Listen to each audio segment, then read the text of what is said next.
Hi, I'm Reem and this is Natalya, and today we are interviewing the legendary Kilian Hennessy, who is here in Dubai celebrating the 10th anniversary of his iconic brand by Kilian. Okay, so I'm going to start with the questions, and my first one is, where do you get the inspiration for your amazing fragrances? Honestly, a little bit of everywhere and everything. But the way I structure a collection, I actually learned it when I was working with Alexander McQueen. Okay. And he used to work with big boards, and little by little he was putting on the board fabrics and words and images that were explaining the theme he wanted to express. And that's exactly the way I work. So for example, for the latest collection that I call From Dusk Till Dawn, which is inspired by Klimt artwork, I started working on all and putting on the board all the pieces that I really love, the names of the paintings, and see which one would appeal to me the most, and if I could translate his world into my world. Amazing. Okay, this brings me on to my next question. Do you have a favorite note that you like to play with when it comes to creating your next scent?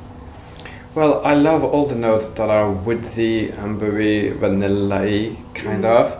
I think this is why my perfumes do so well in this region.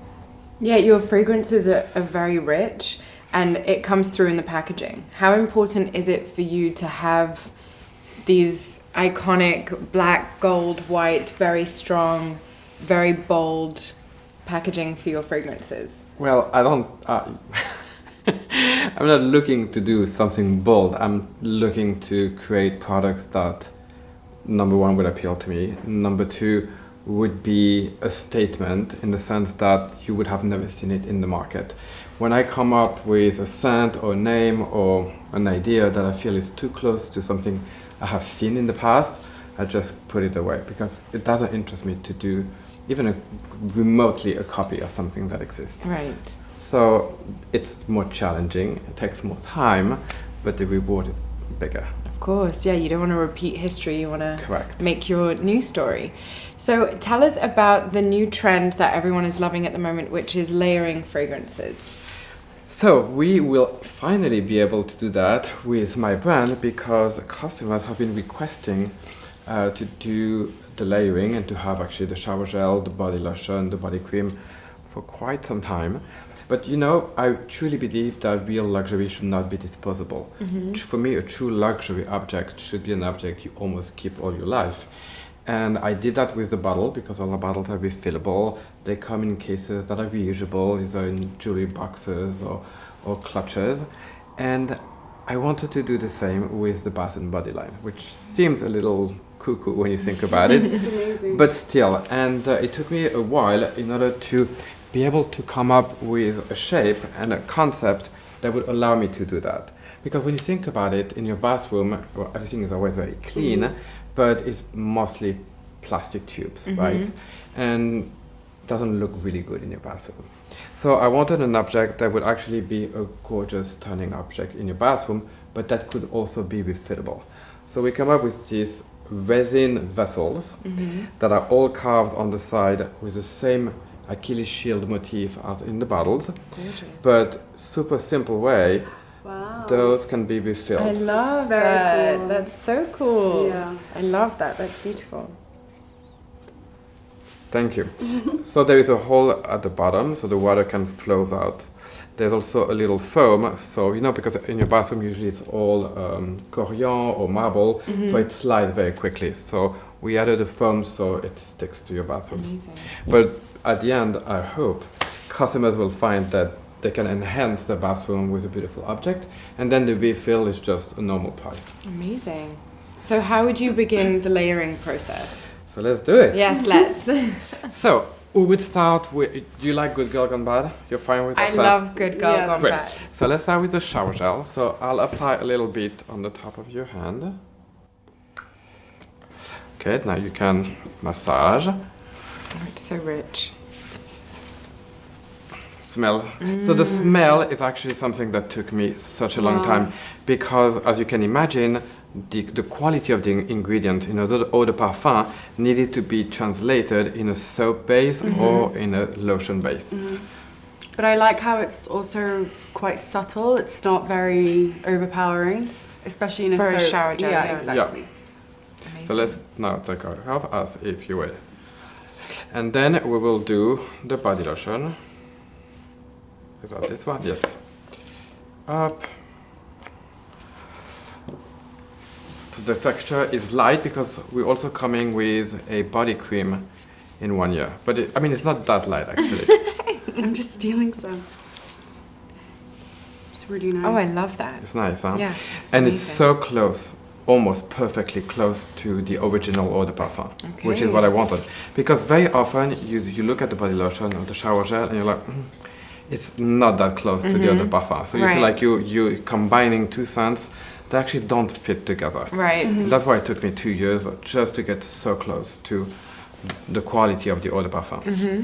So usually you take it up, Okay. and finally, last side of the layering, which is the eau de parfum. And then you have what we call the layering, which allows the scent to last all day long. Right. Okay. And speaking of which, we argue about this all the time when we spray perfume. I am used to here doing that, which I know is like blasphemy in fragrance. Yeah. The touch points behind my ears, my hair, which Or you again. can just spray and walk straight into. Right. So What do you think is the best way to apply? Okay, I think there is. I do believe there are no rules in perfume, but you have mentioned a few things that I'm wrong. are wrong. So the walk in the cloud, frankly, you're missing a lot of perfume because there's a lot of perfume for the environment and not for yourself. So I don't think that's the best use of your perfume. When you put it on your wrist, you can dab, Okay. but you cannot Rub. Right. because when you do that, you're breaking the molecules, so you're accelerating the natural process of evolution of the scent. It took me so much time to make sure that from the top to the heart to the dry down, the process was a perfect flow. Right. When you do that, you're just breaking everything Okay. I tried to create. All your hard work is just Yeah. disappearing. Yeah, and you're breaking all the top notes. Right. So, which is a shame. Okay. Otherwise, where to apply? Well, I do feel that Coco Chanel said it the best. She said, just apply perfume wherever you want to be kissed. Okay. That's a good one. Okay, I like that. I like This that. brings me on to my next question. Sometimes when I wear perfume, and it's a perfume that I wear consistently, why can't I ever smell it on myself? Because you saturate, so you don't smell your own perfume. Okay. It's not only for you, it's the case for everyone. Okay. And that's why I'm launching in a couple months a scented jewelry collection, Oh wow. which is inspired in a way from the pomander that we used to be wearing in the 18th century, 17th, 18th, 19th century. It has another reason back then, which was to have a scent close to you, so whenever you were walking in a not so smelling good street, you would take the pomander close to your nose, so you had a good smell around yourself. Okay. But it's a bit the same idea. I'm launching cuffs, bracelets, necklaces, earrings, rings. Wow, I And feel the like way- that's a great And next step. they're gorgeous because it's been designed with a good friend of mine named Elie Top. Okay.